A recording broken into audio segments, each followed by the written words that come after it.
spend some time with friends and family during the New Year. My wife and I were blessed to be able to spend some time with our brethren that are here. We played some games and sang in the New Year, giving praises to God. One of those songs was Be Thou My Vision, which we will sing tonight. It's a good song to think about at the beginning of the year as we are approaching this year that we really don't know what's going to be happening. But God does. And it's good for us to trust Him. And I think these will go good, these songs that we'll sing will go good with what we've been learning about godliness. And hope that we can all put in our New Year's resolution that we want to be more godly, that we want God in our life. And the next song, the first song that we'll sing is Magnify, or Magnify, which, again, it's a plea to God for us to be more in our lives, to be magnified, to be much greater in our lives. So we will sing this song for our invitation.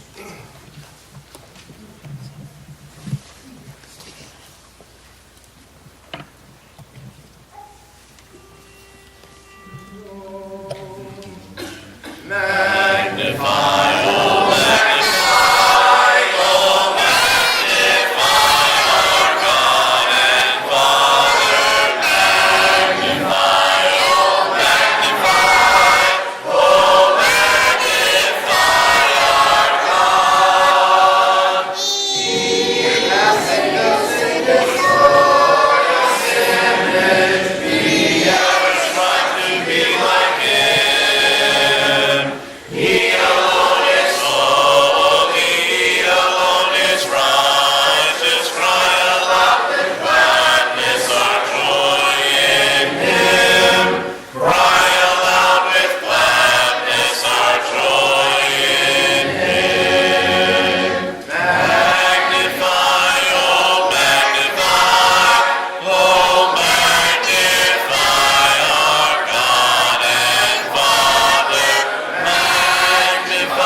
How on earth is that relatable to all of us in 2019?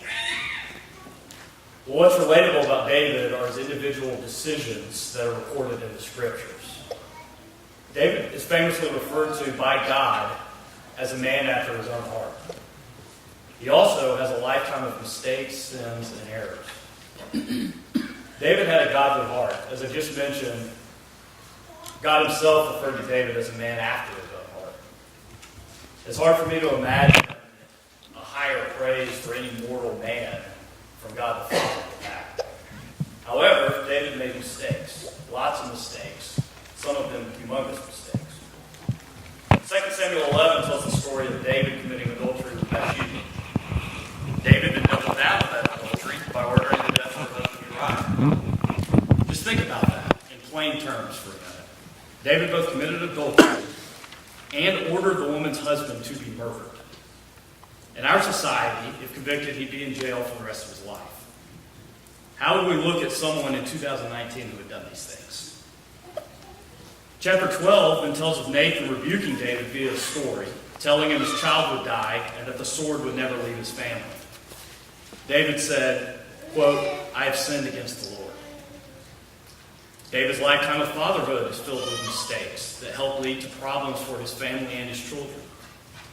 2 Samuel 13 tells of David's mishandling of his son Amnon's incestuous rape of his daughter Tamar, which led to the death of 2 sons and a life of pain for his daughter. Absalom, one of those 2 sons, who ordered the murder of the first son, Amnon, then led a rebellion against David. When it failed and Absalom was killed, David openly mourned his son's death, leading to a rebuke from Joab in 2 Samuel 19, beginning in verse 5. Then Joab came to the house of the king and said, "Today you have covered with shame the faces of all your servants, who today have saved your life and the lives of your sons and daughters, the lives of your wives and the lives of your concubines, by loving those who hate you and by hating those who love you. For you have shown today that princes and servants are nothing to you. For I know this day that if Absalom were alive and all of us were dead, then you would be pleased." Later in life, David, over the objection of Joab, ordered a census of the people. The specific reason for why this was a sin is debated. But what we do know is that David clearly knew he had made a mistake. In verse 10 of chapter 24, David went before God and said, quote, "I have sinned greatly in what I have done. But now, O Lord, please take away the iniquity of your servant, for I have acted very foolishly."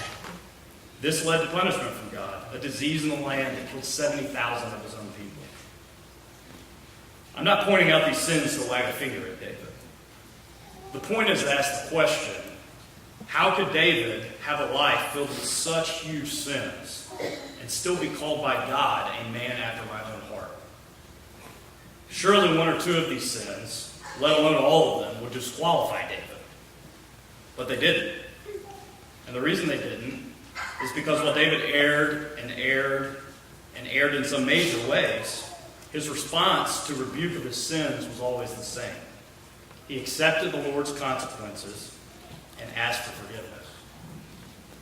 While we aren't always told of how he changed his behavior, it is obvious that he truly grieved for what he had done and tried to make the better decisions going forward.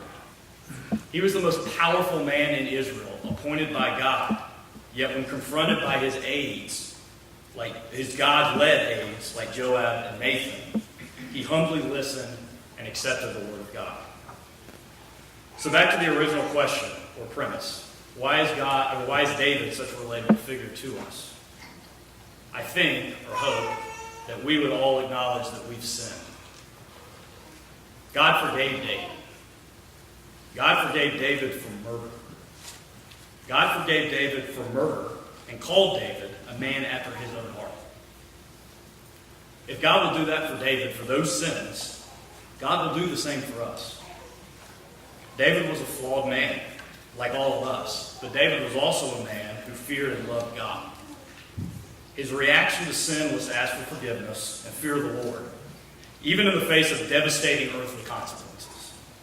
And he accepted God's forgiveness and moved forward. How do we respond to our sin? Do we deny it? Do we make excuses for it? Do we angrily blame God for the physical consequences of our sins? These are all examples of not living a life after God's own heart. However, if we accept our sin, ask God for forgiveness, and accept that forgiveness, we too can steadily move towards living a life after God's own heart. God hates sins, but he loves sinners. He was willing to forgive a murderer, and David was able to accept that forgiveness and move on. Can we do the same for our sins, however big or small they might be? If you're here tonight and you haven't accepted God's offer of eternal salvation, you haven't accepted God's forgiveness. If you haven't believed, repented, and been baptized, you're still outside of God's forgiveness. If you wish to accept that forgiveness and begin the long trek towards being men and women after God's own heart, we ask that you'll come forward now as we stand and sing.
Good evening. Good evening. Hope you've all been very encouraged to be here tonight. I have been, and if you're visiting with us, I especially hope you've been encouraged enough that you would be excited to come back and seek the Lord with us. We're going to meet again, this group, on Sunday morning at 9 a.m. for Bible study, and then at 10 a.m. for a period of worship. I'm going to take time to highlight that if you're visiting with us, it's a perfect time for you to hear this. We'll be starting new Bible classes Sunday morning. Our new segment does begin that day. And you will need to pick up a bulletin if you want to know where those classes are meeting and what they are. I'll mention them just briefly. There are handouts for every adult class in the back. I think for every class back there. So you want to pick those up as you go out. The auditorium class will be in 1st, 2nd, and 3rd John. There's a handout for that, lessons 1 and 2, I believe. 1st and 2nd Kings will be in the room in the far back corner of the building, and there's a workbook for that. There's going to be a class called Church History in America. That was described to me as a class on major historical trends, ideas, thoughts, themes that have arisen in what's more broadly labeled as Christianity by the world today. For those of you aware, it's not just restoration history, it's more broad than that. And that will be an interesting class in the study of history in light of Scripture. There's a handout for that. Then there's also a class called Seniors. Okay, it's described in the bulletin as a study for seniors serving the Lord, and Sewell will be teaching that. I recognize that class has a little bit of a, you got to self-identify. But I did notice in his handout, I think I have it here, that he mentioned the plan for the class as one of his bullets. Our purpose is to study a number of persons in the Bible who lived to be aged and how they dealt with their decaying outer man. I think if you self-identify as a senior, that class is especially for you, but I can identify with that purpose as well, and I'm kind of interested in that class, and perhaps you are too. So keep in mind that will be going on. That will be in the classroom as you exit the building, and then the history-related class will be in the large classroom back there.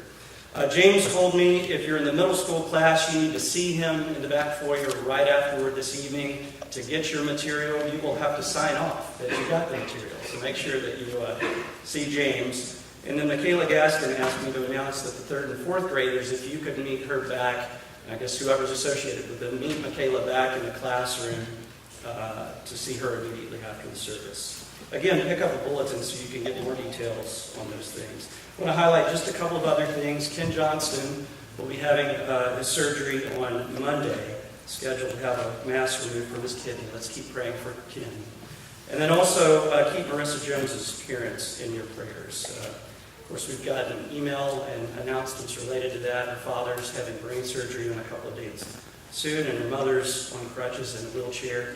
Pray for them. Talk to Marissa. See how we can be of help, and definitely remember them. A few other things. This Sunday, Sewell will give a morning sermon. Sunday evening service, Larry Brown and Russ will be presenting the elders' vision for the future accommodation of growth. And all of what we've been talking about for a while now, so that's very important. So keep that in mind. 1 week later, on Sunday, January 13th, so that's 2 Sundays from now, we will be meeting for our semi-annual congregational meeting. That will be at 4:30. I think it's almost always at 5, if I remember right. But the bulletin says 4:30 on that Sunday. They've allotted extra time for discussion of the things that we'll be talking about over the next few weeks. The high school girls class will meet Sunday with Susan Cotto. And my understanding is this is Jackson Jacobs' last time to be with us before he's off to military service. I want to pray for him and wish him well, as this is his last time with us. That's all I'm going to mention at this time. We'll close in prayer. Holy Father, help us to glorify you in our bodies and in the life that you have given us. You have created a path in front of all of us. There are things that we all share that we must do in life. There are challenges that are unique to each one of us. We are so glad that you hold our hand in all of this, that you are wise enough and powerful enough and merciful enough that with each of our unique circumstances you can give us strength. You can open our eyes to your guidance and teaching. You can forgive us, as was pointed out this evening, when we step wrong. We're so thankful for who you are and the impact that you've had on our lives here on this earth, but the way you've changed our trajectory for eternity. We're so thankful for you, Lord. Help us as we go out of this place to speak of you, to confess your Son, to praise you in all that we do. We thank you for the time that we have tonight to study your word. In Jesus' name.